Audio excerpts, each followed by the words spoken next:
Bon matin, bonjour les amis. On vient de Capcha, on est des Gaspésiens. Des Québécois par adoption, alors on est tellement bien des années ici au Québec, donc on est chez nous ici. Alors, ça fait plaisir, merci beaucoup. Que la paix soit avec vous. Un dimanche après Pâques, Jésus est revenu se révéler à ses disciples. Et en se dévoilant, en se présentant en physique, ressuscité parmi Thomas, les disciples. Première vérité, première déclaration, la paix soit avec vous. Il ne disait pas paix soit avec vous, comme dans ce monde, on parle beaucoup de paix. On essaie de bricoler des paix. On essaie de négocier des paix, puis s'en viendra un espèce de paix lorsqu'ils diront paix et sécurité. Hopalaï. Le grand désastre va arriver par la suite, parce que l'humain n'arrivera jamais par lui-même. C'est ce qu'on verra tantôt dans le texte. Donc, on a besoin de la paix, la unique, que seulement le message de la croix, et seulement Jésus-Christ peut nous offrir et sa résurrection. Il n'y en a aucune autre. J'en ai pas trouvé d'autre. Si vous en trouvez d'autres, elle est une fausse paix. Elle va vous tromper un jour. Elle va vous manquer un jour. Elle ne sera pas stable. Elle ne sera pas éternelle. Elle ne sera pas durable. Elle n'aura pas des fondements, des racines éternelles. Donc, vous avez besoin, moi j'ai besoin de la paix que Jésus offre à partir de sa résurrection. Donc, nous sommes vraiment privilégiés de célébrer ce dimanche, cette nouvelle début de la semaine, qui nous rappelle une nouvelle création. Pâques, dimanche passé. Et juste pour faire un petit retour, merci pour vos prières, même si on n'est pas toujours là ici à Montjoly. Dimanche passé, on était impliqués à Saint-Anne-des-Monts, dans l'ancien couvent, l'ancien hôpital de Saint-Anne-des-Monts, donc très public, très connu, beaucoup de gens ont passé par ce lieu-là. Et la belle chapelle qui est encore disponible, mais qui est privée maintenant, mais on peut faire des activités. C'est là que la famille Paquin en particulier, que vous connaissez déjà, et d'autres qui ont été impliqués, on a pu faire un concert de Pâques avec des chants, avec un petit message. Et il y avait du monde de toutes sortes qui sont venus. Et finalement, le message qu'on a pu partager est très bref, juste pour faire allusion à ce qui s'est passé dimanche passé et ce que nous célébrons aujourd'hui, une semaine après. Thomas n'était pas là le soir de Pâques. Lui a refusé de croire que Jésus était vraiment ressuscité. Mais Jésus l'a entendu, sa remarque. Il a dit, si je ne mets pas mon doigt dans la marque de ses clous, et si je ne mets pas ma main dans son côté, qui a été percé, j'y croirai pas. Et dimanche après, le soir, Thomas était avec les disciples finalement, mais peut-être en reculant et puis avec toutes sortes d'hésitations, de craintes. En plus, c'était une personnalité qui me rejoint. Je ne sais pas s'il y en a des Thomas parmi nous, mais on peut se retrouver parmi tous les disciples, n'est-ce pas? Et Jésus, dans sa bonté, a fait une manifestation parmi la plus grandiose, une des plus grandes preuves que bel et bien le corps mort crucifié de Jésus-Christ est réellement ressuscité et vivant devant eux. Il dit à Thomas, viens dans ton doigt, avance ton doigt. Et chers amis, nous avons tous un doigt. Pas toujours ici physique, n'est-ce pas? Oui, j'espère, mais qu'est-ce que vous faites avec votre doigt? En public ou plus discrètement à l'intérieur de vous, dans notre tête, présentement, notre cerveau est en train de pointer du doigt sur quelque chose. Sur quoi es-tu en train de pointer présentement? C'est quoi tu mijotes comme argument, comme questionnement, comme doute, comme problématique, comme souffrance, comme questionnement du passé, présent ou le futur, les élections demain? Tantôt, on va prier pour nos gouvernements, pour nos autorités. Avance ton doigt. Peut-être tu es esclave de quelque chose. Peut-être tu es ici avec un fardeau. Tu es ici quelque chose qui te tracasse. Peut-être qu'il y a une situation dans ta vie qui n'est pas réglée. Quelque chose que tu aimerais résoudre, puis trouver le bon chemin. Avance ton doigt et mets-le ici. Que Dieu puisse vous révéler ce que Jésus a accompli pour toi. Mets ton doigt ici et garde-le ici. Je l'ai besoin pour moi aussi. Garde le doigt ici. Et prends ta main et mets-la ici dans mon côté. Et ne sois pas incrédule, mais crois. Par la suite, j'ai réfléchi à cette réalité-là. Et Thomas, regardez le scénario. Il a mis le doigt dans la main de Jésus. Il a mis sa main dans le côté de Jésus parce qu'il était percé du côté droit, selon le descriptif. Ça a été percé de ce côté-là vers le cœur pour l'eau et le sang sortent comme preuve médicale, scientifique que Jésus est vraiment mort. Ce n'est pas juste un théâtre, une comédie. C'est une vraie mort du corps de Jésus, vraiment. S'il vous plaît, tantôt dans le message, c'est important que nous saisissions qu'il est vraiment mort et que toi aussi, avec tout ton passé, tout ton parcours, tu es mort, moi aussi. Thomas, qu'est-ce que ça fait? Il avait le privilège de faire quoi? Peut-être le seul, parmi toute la gaille à ce moment-là, qui pouvait faire quoi? Bon, je n'ai pas personne maintenant ici, mais vous voyez le scénario. Il a eu le privilège d'embrasser ou de saisir le corps ressuscité, glorifié de Jésus-Christ lui-même. On en sait cher. C'était plus on en sait cher humain, terrestre. C'est un corps glorifié, céleste, éternel qu'il avait déjà. Celui que nous allons recevoir. Bientôt Jésus revient. Bientôt son royaume s'en vient. Bientôt cet événement la plus glorieuse, Pâques passée, mais il y a une autre Pâques qui s'en vient. C'est la preuve qu'il y a une autre Pâques. Est-ce que tu es prêt pour cette Pâques, s'il vous plaît?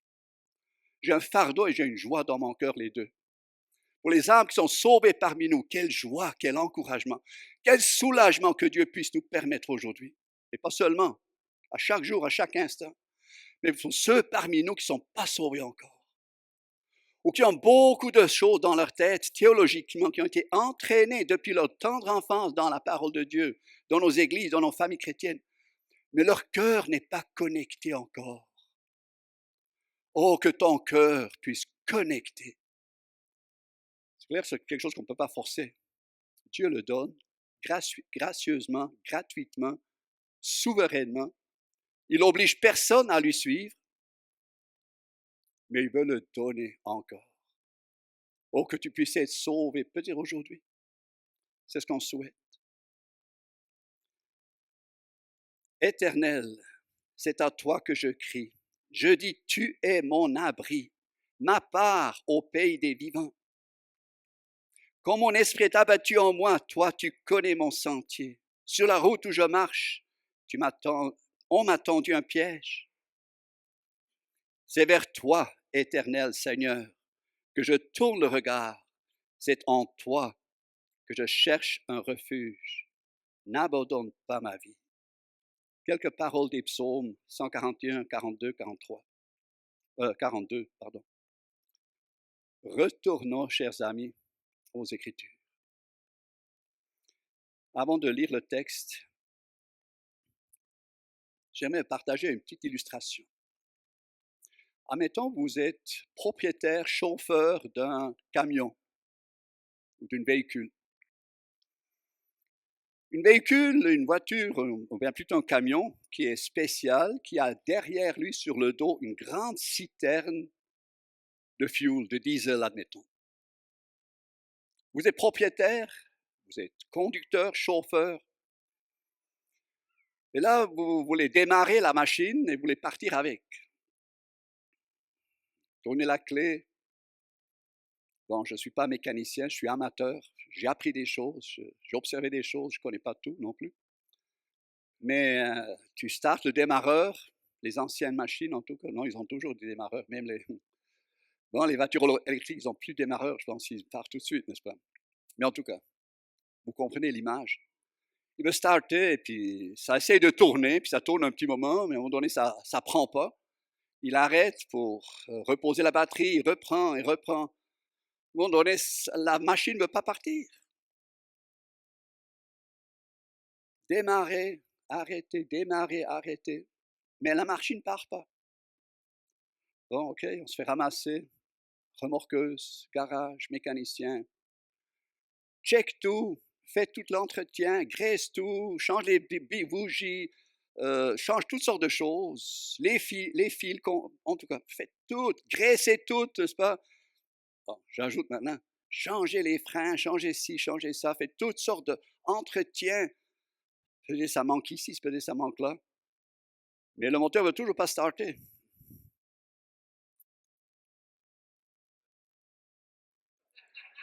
Je le savais, mais je l'ai oublié. Merci, Miguel. Tu avais raison. Les moteurs diesel n'ont pas besoin. C'est vrai. Merci. Mais admettons, c'est un. En tout cas, arrêtons l'image. Mais non, je veux finir mon histoire. Le mécanicien, il travaille des heures là-dessus. Et le moteur ne veut toujours pas partir. Et au bout de je ne sais pas combien de temps, ou des journées, ou des attentes,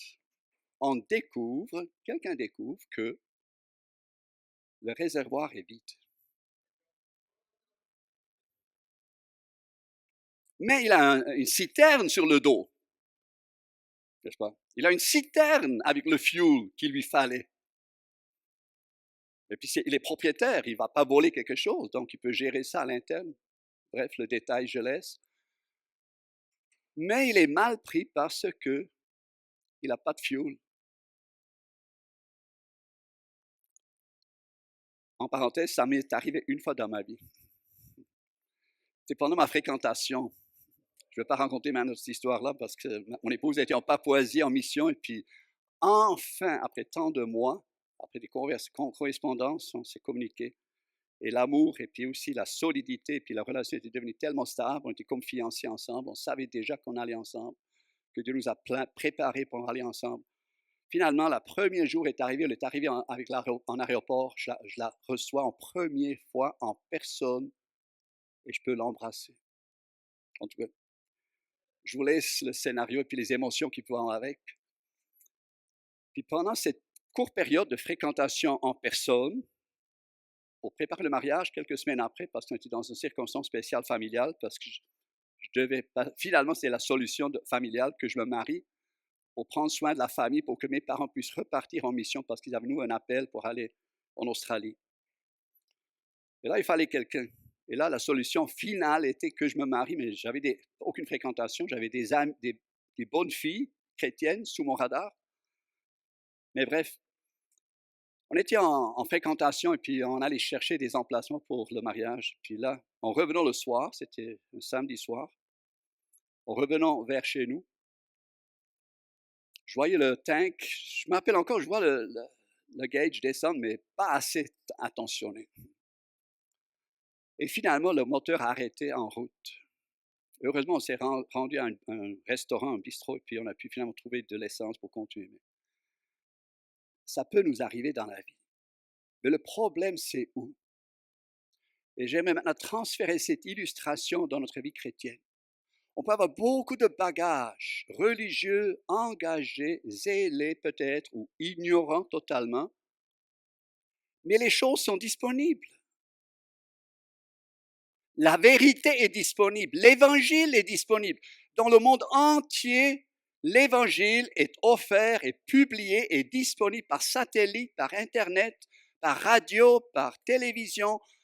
Il n'y a aucun coin de ce monde, même les pays les plus opposés, ne peut pas empêcher les rayons ou les fréquences de radio d'amener le message.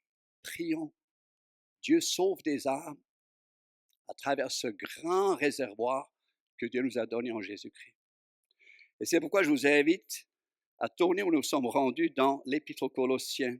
Et nous sommes rendus dans ce 3e chapitre qui est une suite de ce qu'on a vu, mais qui en même temps fait application de tout ce qu'on a vu maintenant encore plus et davantage. Donc, Lisons ensemble Colossiens 3, les versets 1 à 10.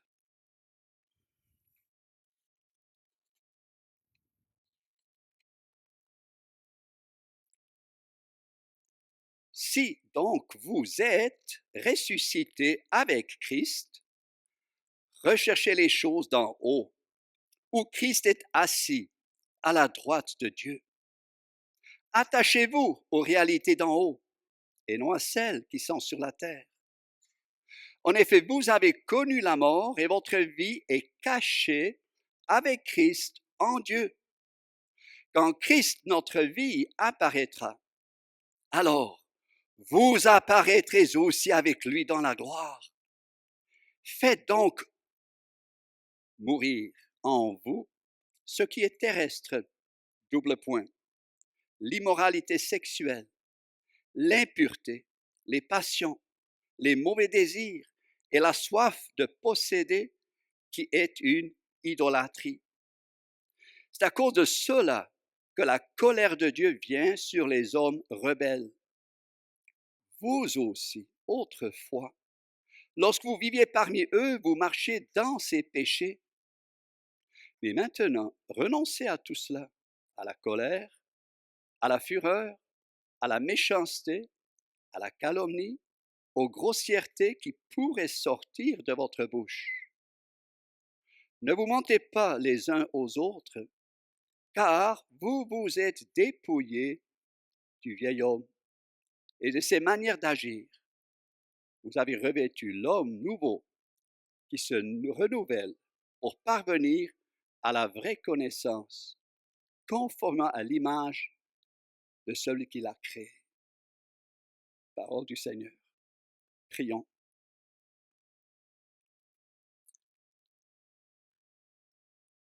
Seigneur Tout-Puissant, nous l'avons déjà chanté que tu es présent, mais tu es présent aussi chez nous. Jour et nuit, tu es présent. Tu vois tout, tu entends tout, tu connais tout. Et tellement nous sommes reconnaissants de nous arrêter ce matin ensemble devant toi, devant ta sainte parole. Nous te disons merci pour tout ce que tu as accompli, tu vas accomplir parmi nous. Merci pour les humains. Tu nous dis dans ta parole, nous sommes encouragés. Des prières de reconnaissance pour tous les hommes, pour tous les enfants de ce monde, même ceux qui grandissent dans des misères incroyables. Seigneur, merci pour chaque être humain que tu as créé, que tu as mis la pensée de l'éternité dans chaque être humain. Merci. Et merci que tu es capable de rejoindre n'importe qui par ton Saint-Esprit, n'importe où dans ce monde. Nous voulons te supplier et te rendre grâce, que tu fais des miracles, que tu sauves des âmes encore, pour qu'ils se tournent vers toi. Et tu nous demandes aussi pour les rois et pour tous ceux qui exercent l'autorité afin que nous puissions mener une vie paisible et tranquille en toute piété et en tout respect. Voilà ce qui est bon et agréable devant Dieu notre Sauveur. Lui qui désire que tous les hommes soient sauvés et parviennent à la connaissance de la vérité. En effet, il y a un seul Dieu. Et il y a aussi un seul médiateur entre Dieu et les hommes. Un homme, Jésus-Christ, qui s'est donné lui-même en rançon pour tous. Seigneur, nous te disons merci que tu es le seul médiateur entre Dieu et nous, et moi, et chacun d'entre nous. Merci de nous révéler ta parole. Et merci que tu accomplis tes paroles fidèlement et tes promesses aussi. Amen.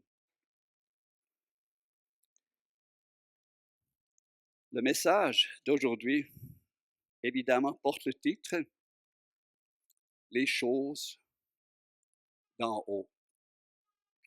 Mais nous sommes terre à terre, nous sommes tout à fait dans le monde, et nous avons les deux pieds encore sur cette planète Terre. Ça ne change pas.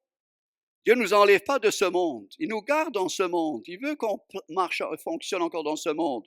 Mais tout en fonctionnant, d'ailleurs, ce 3e chapitre va nous amener dans toutes sortes de choses terre à terre, de la famille, les femmes, les maris, les enfants, les pères, si je saute vite à la fin du chapitre, les esclaves de l'époque. Peut-être on pourrait mettre les ouvriers, plus ou moins, là-dedans. Les maîtres, les propriétaires d'entreprises, et ainsi de suite. Mais ce n'est pas pour le moment, vous voyez, ça s'en vient. Mais avant ça, nous avons maintenant cette ouverture du chapitre 3 qui est une suite de ce que nous avons déjà vu. Et c'est pourquoi il y a un mot dans ce début du verset 1 pour parler de ces choses d'en haut. Si donc vous êtes ressuscités. Donc c'est une affirmation qui vient d'être déclarée avant dans les chapitres 2 et 1. Et j'aimerais que vous retourniez quand à la maison vous voulez tranquillement repasser ces vérités-là. Relisez tranquillement les 2 premiers chapitres, tranquillement. Et nous avons des éléments, des vérités dans ces 2 chapitres, ces 2 chapitres-là, où nous avons appris ensemble, nous avons reconnu ensemble que Christ est pleinement notre rançon. Nous avons vu dans le verset, par exemple, 9 et 10 et suivant, en effet, c'est en lui, en Christ, habite corporellement toute la plénitude de la divinité. Vous avez tout pleinement en lui, qui est le chef de toute domination, on en parlera, et de toute autorité. C'est en lui aussi que vous avez été circoncis d'une circoncision qui n'est pas faite par la main de l'homme extérieur, mais de la circoncision de Christ, qui consiste à vous dépouiller du corps. On ne parle pas d'un corps physique, mais du corps intérieur, de la vieille nature pécheresse, à vous dépouiller du corps de votre nature pécheresse. Vous avez en effet été ensevelis, verset 12, avec lui, par le baptême, et vous êtes aussi ressuscités en lui, et avec lui par la foi, en la puissance du Dieu qui l'a ressuscité. En parlant de ce baptême ici, il parle du baptême dans la mort de Jésus-Christ. C'est vrai, nous pratiquons, nous sommes très contents, nous aimons pratiquer le baptême dans l'eau. Mais je viens de l'Europe, et en Europe, il y a des religions de différents bords, différentes dénominations. Il y a des gens qui sont bloqués pour se convertir parce qu'ils prétendent « j'ai été baptisé quand ?» Comme bébé. Je ne veux pas discuter ou discuter maintenant sur ce sujet-là. Il y a des gens qui sont retenus de se convertir et se disent « mais moi je suis baptisé comme bébé, je suis correct. » Ça c'est une erreur, c'est un mensonge, c'est pas vrai. Sans maintenant toucher au baptême des enfants. Mais il y a des gens qui sont bloqués, ils sont retenus de se convertir parce que ce n'est pas ce baptême-là qui te sauve. C'est le fait d'être unis à Jésus-Christ. Et ça se fait par la foi, par le baptême, lorsque le Saint-Esprit vient nous révéler. Quand Christ est crucifié, Jésus a dit, quand je serai élevé par-dessus la terre, en étant attaché à la croix, je vais les attirer à moi. Pour nous intégrer, pour nous unir, pour nous fusionner, si vous voulez, avec cette réalité-là.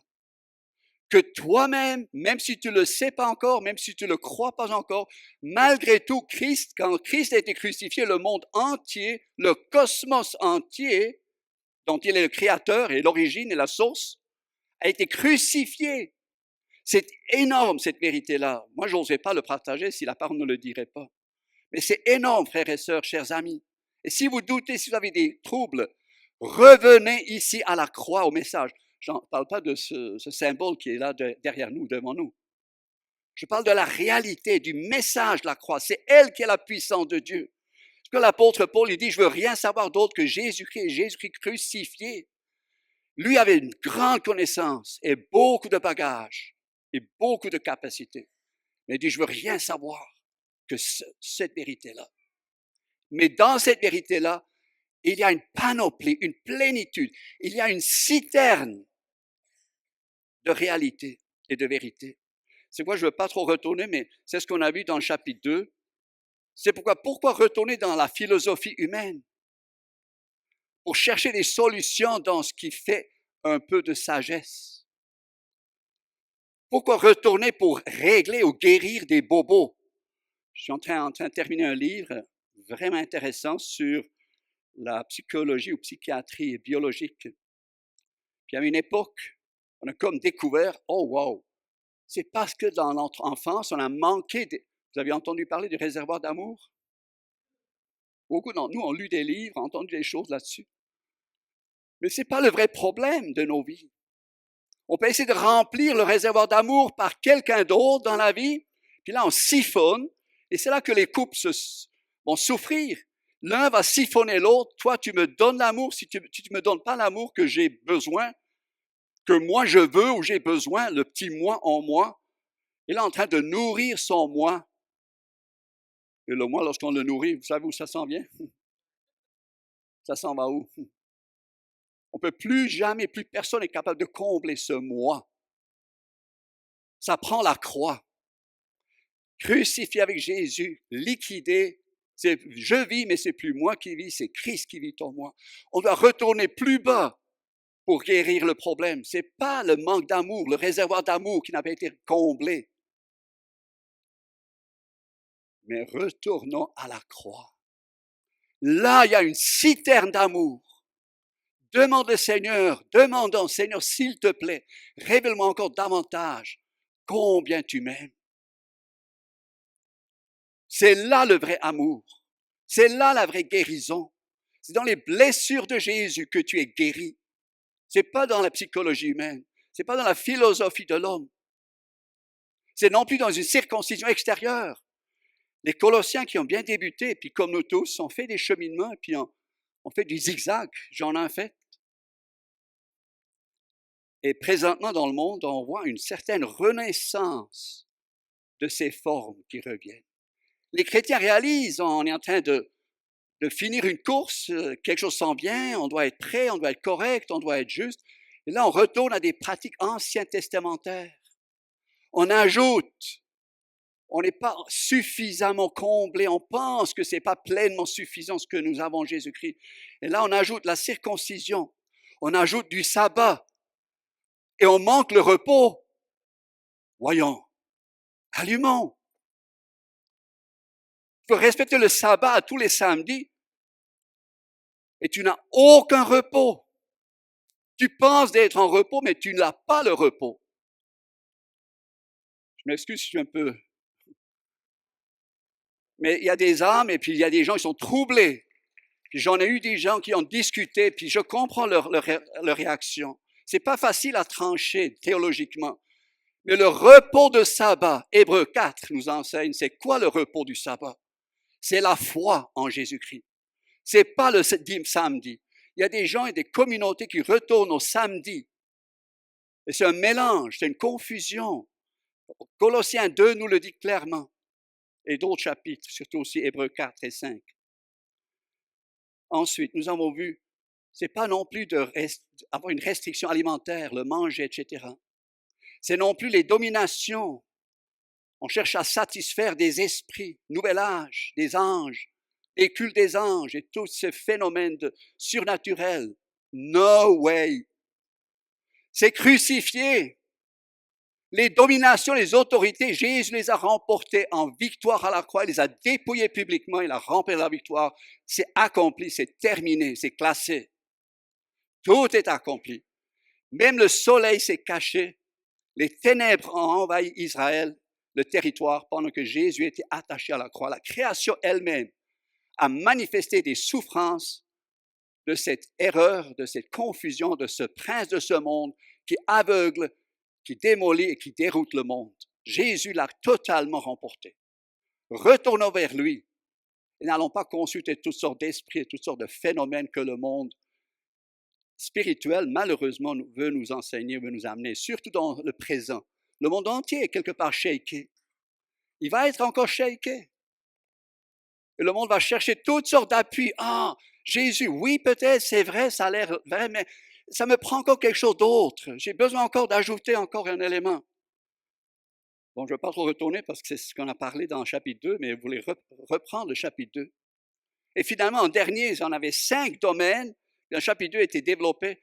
Les mortifications, les privations, les ascétismes.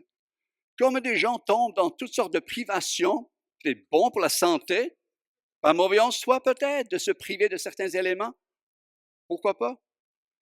Mais d'en faire une religion, d'en faire quelque chose pour atteindre ou gagner une meilleure spiritualité ou illumination ou je ne sais pas quoi.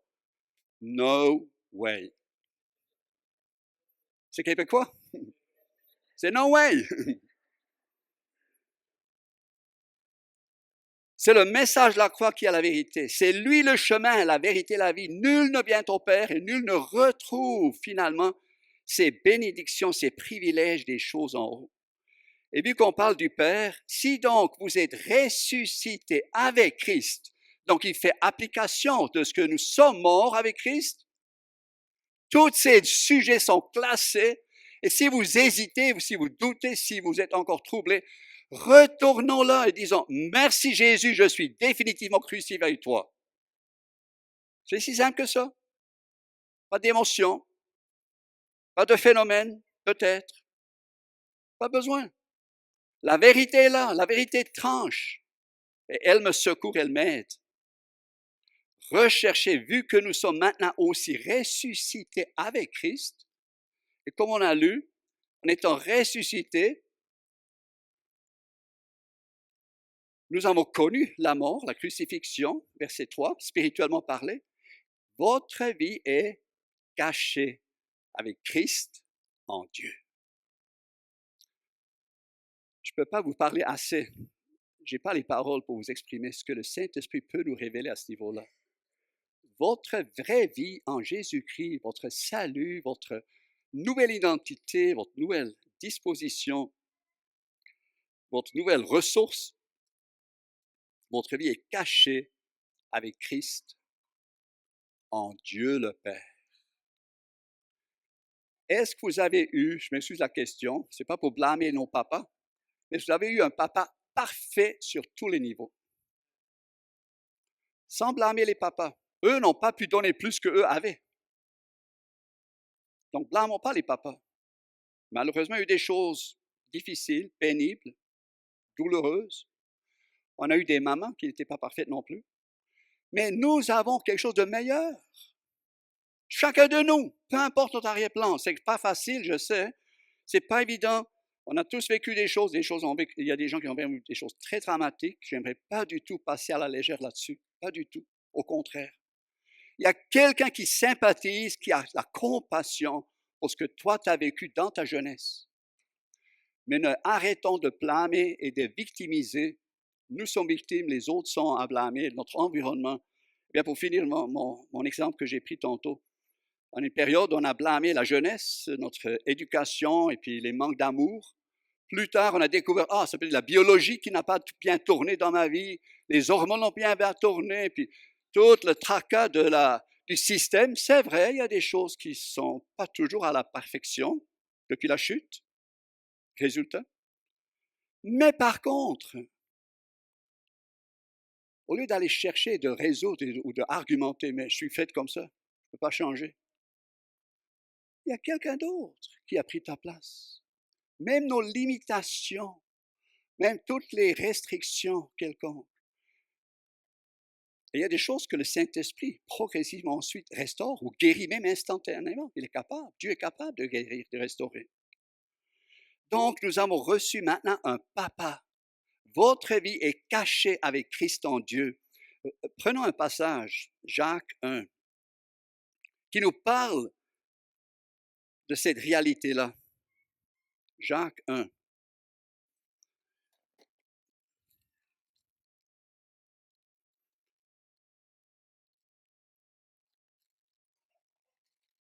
Jacques 1, à partir du verset 17.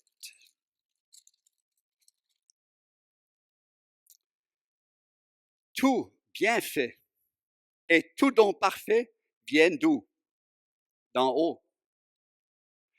Ils descendent, tous ces bienfaits et tous les véritables dons parfaits, ils viennent d'en haut, ils viennent d'où? Ils descendent du Père des Lumières, en qui il n'y a ni changement ni l'ombre d'une variation. Conforme à sa volonté, il nous a donné la vie par la parole de vérité, par la parole de la croix, du message, l'évangile de Jésus-Christ, afin que nous soyons en quelque sorte les premières de ces créatures. Donc, il fait une nouvelle création. Je fais toutes choses nouvelles, a dit Jésus. Ainsi donc, mes frères et sœurs bien-aimés, que chacun soit prompt à écouter, lent à parler, lent à se mettre à colère. Dans le texte de Colossiens 3, on a vu, on en parlera de la colère aussi, car la colère de l'homme n'accomplit pas la justice de Dieu. C'est pourquoi rejetez toute souillure et tout débordement dû à la méchanceté, immoralité sexuelle et tout ce qui va avec, et accueillez avec douceur, c'est beau, hein, d'accueillir avec douceur, quoi? La parole qui a été plantée en vous et qui peut sauver votre âme. Écoutez la suite. Mettez en pratique cette parole et ne vous contentez pas de l'écouter en vous trompant vous-même par de faux raisonnements. Et réécoutez bien qu'est-ce qui est le faux raisonnement et quelle est la bonne. En effet, si quelqu'un écoute la parole de cette libération, comme on a chanté et comme on peut voir et réaliser, et ne la met pas en pratique, cette parole de libération, il ressemble à un homme qui regarde son visage dans un miroir et qui, après s'être observé, s'en va. Donc, il écoute la parole, il le lit à la maison, puis après, il tourne la page et puis s'en va. Et oublie aussitôt comment il était, comment Dieu te considère, comment Dieu te déclare libéré. Mais celui qui a plongé les regards dans la loi parfaite, la loi de la liberté, et qui a persévéré, celui qui n'a pas oublié ce qu'il a entendu, mais qui se met au travail, celui-là sera quoi? Heureux dans son activité. Vous voulez être heureux? C'est le chemin. C'est mon chemin que je dois apprendre, que je suis en train de pratiquer. Même si des fois je recule, des fois je tombe encore, ça m'arrive. Mais le Seigneur est fidèle pour nous ramener. C'est pourquoi prêtons attention à la parole de Dieu et à ce Père céleste avec qui nous sommes maintenant en communion.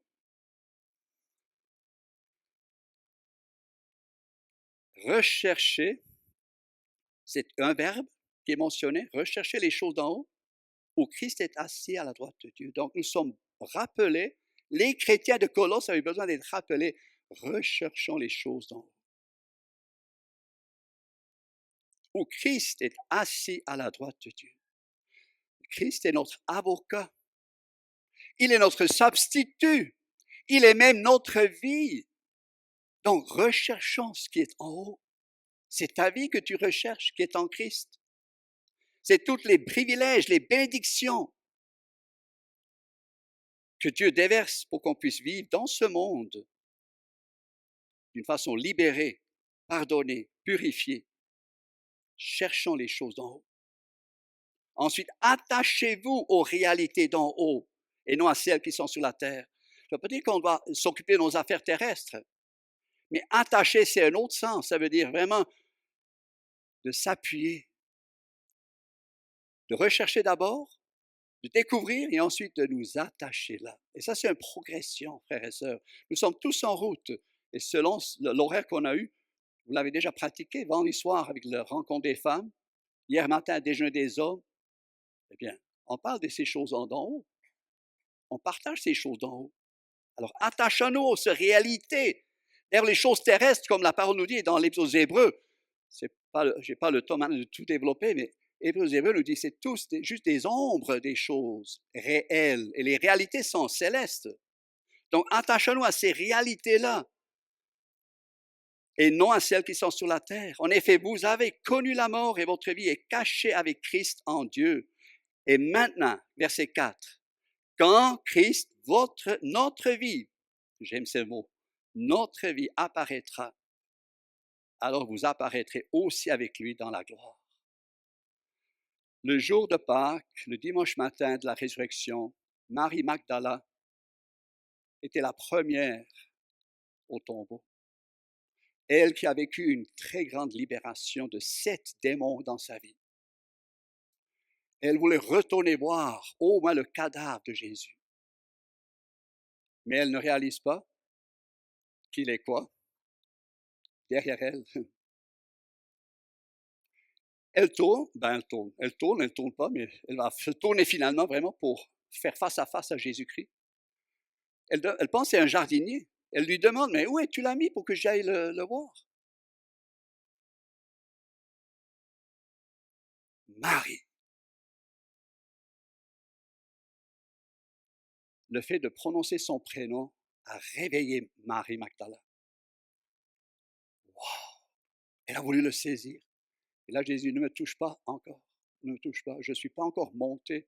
J'aime le lire. C'est tellement précieux pour nous.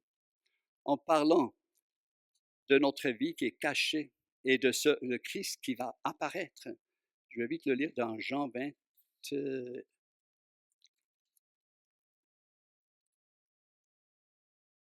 Elle se retourna et lui dit en hébreu Rabouni, c'est-à-dire maître. Jésus lui dit, ne me retiens pas, car je ne suis pas encore monté vers mon Père, mais écoutez bien, mais va trouver mes frères. Mes frères, c'est qui mes frères? C'est toi et moi. Va dire à mes frères, va trouver mes frères, et dis-leur que je monte vers mon Père, Jésus parle de son Père à lui, et votre Père, vers mon Dieu et votre Dieu. Wow! Quelle déclaration! Que nous avons le privilège d'être à ce niveau-là, pardon, dans la même position que Jésus, avec humilité, avec limitation, mais parce que c'est lui, notre seul médiateur, et nous sommes en lui. Et quand Christ, notre vie, apparaîtra, alors vous apparaîtrez aussi avec lui dans la gloire. Jésus nous a ouvert l'accès, nous avons maintenant une communion directe avec le Papa céleste. Notre Père, son Père à lui, mon Père. Et c'est pourquoi les versets qui suivent, on comprend mieux maintenant comment ça s'applique. Pour ne pas tomber dans le légalisme. Ah non, il faut que j'arrête de consulter la pornographie. Ah, il faut que j'arrête des mauvais fantasmes. Ah, il faut que j'arrête la soif de posséder des choses, la cupidité. Ah, il faut que j'arrête ces choses-là, il faut que je me pince, il faut que je presse le citron. La parole nous dit, faites donc mourir en vous ce qui est terrestre, l'immoralité sexuelle dans toutes ses formes, l'impureté de toutes ses manières, les passions, les mauvais désirs et la soif de posséder, qui est une idolâtrie. Les gens qui vivent là-dedans, qui demeurent là-dedans, qui ne changent pas pour accepter Jésus-Christ, ils vont périr. Comme nous aussi, nous serons perdus et nous avons été perdus. Jésus nous sort et fait donc mourir. Nous avons maintenant un outil. C'est le message de la croix. Retournons là. J'en ai besoin dans ma journée. Je l'ai besoin dans la nuit. De me rappeler, Marcus, tu es vraiment crucifié avec Jésus. Ça ne te regarde plus. Des fois, ça s'arrête tout de suite. Des fois, ça poursuit. Vous comprenez le scénario? Des fois, c'est tenace, ça ne veut pas lâcher. Je suis mort, ça ne me regarde pas. Je tiens le terrain, j'apprends à tenir le terrain que Dieu nous donne. C'est là, frères et sœurs, qu'on a besoin d'être tenace, d'être ferme et d'être affermi. De ne pas lâcher le territoire, la terre promise que Dieu nous a donnée en Jésus-Christ. Et si on l'a manqué ou perdu apparemment, Dieu nous la garde. Retournons vers lui. Allons vers lui, vers notre avocat. Si un chrétien a péché, nous avons un avocat auprès du Père. Et c'est lui qui plaide notre cause. C'est quoi? Retournons à lui pour être libérés. C'est un exercice. Il y a des gens, malheureusement, et puis ça peut durer toute une période de vie assez longue parfois, parce qu'on apprend à vivre la victoire, la libération sur ces sujets-là. C'est à cause de cela, lorsqu'on reste là-dedans, que la colère de Dieu vient sur les hommes rebelles. Vous aussi, n'oublions pas, nous venons de là. Donc, nous n'avons aucune pierre à lancer. Nous avons la compassion pour les uns les autres. Autrefois, lorsque vous viviez parmi eux, vous marchiez dans ces péchés-là. Mais maintenant, renoncez à tout cela. Vous avez le moyen. Vous êtes unis à Christ. À la colère, à la fureur, à la méchanceté, à la calomnie, aux grossièretés qui pourraient sortir de votre bouche. Tantôt, c'est des choses plus affectives au niveau immoralité sexuelle. C'est biblique, c'est naturel, c'est créationnel, la sexualité. Et dans le cas du mariage entre hommes et femmes. Et ensuite, les paroles qui sortent de notre bouche. C'est quoi qui alimente la bouche? C'est le cœur. Alors mettons l'évangile au centre, acceptons, reconnaissons, travaillons à notre salut à ce niveau-là. Ne vous mentez pas les uns aux autres. Donc nous avons maintenant trouvé la vérité. L'esprit de vérité nous inspire. On était tellement dans un monde de mensonges, tellement dans un monde manipulé. Et ce monde est full de mensonges, n'est-ce pas? Vérité, demi-vérité, presque vérité, mensonge. En tout cas, vous avez entendu parler de fake news. Là, il n'y a pas de fake news. Ça, c'est vrai. Ne vous mentez pas les uns les autres. Là, je n'ai pas besoin de parler de tout mon cru. La vérité, ce n'est pas tout mon cru. La vérité, c'est celle-là. Je suis crucifié. Je suis mis à mort et on est ressuscité en lui. Donc, parlons de cette vérité dans le couple, dans la famille, autour de nous, avec sagesse, avec douceur. Car vous vous êtes dépouillés du vieil homme, c'est la vieille nature pécheresse, et de ses manières d'agir, vous êtes dépouillés. La croix, vous l'a enlevé. Pourquoi retourner sous l'esclavage? Pourquoi retourner dans le prison dans lequel nous étions? Pourquoi rester sans réservoir, avec le réservoir vide, lorsque nous avons la citerne sur le dos, n'est-ce pas? Vous êtes dépouillés du vieil homme et de ses manières d'agir. Vous avez revêtu l'homme nouveau qui se renouvelle pour parvenir à la vraie, à la pleine connaissance qui est Christ finalement, conforme à l'image de celui qui l'a créé. On doit arrêter là. Mais s'il vous plaît, frères et sœurs, retournons à la plénitude.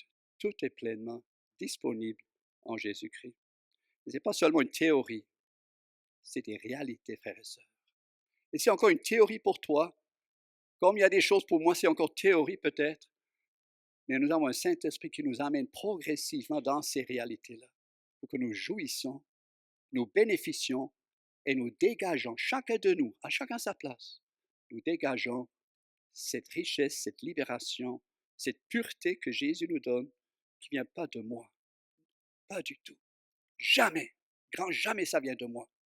Ou si ça vient de moi, c'est déjà impur. Ça vient que de Jésus. Prions.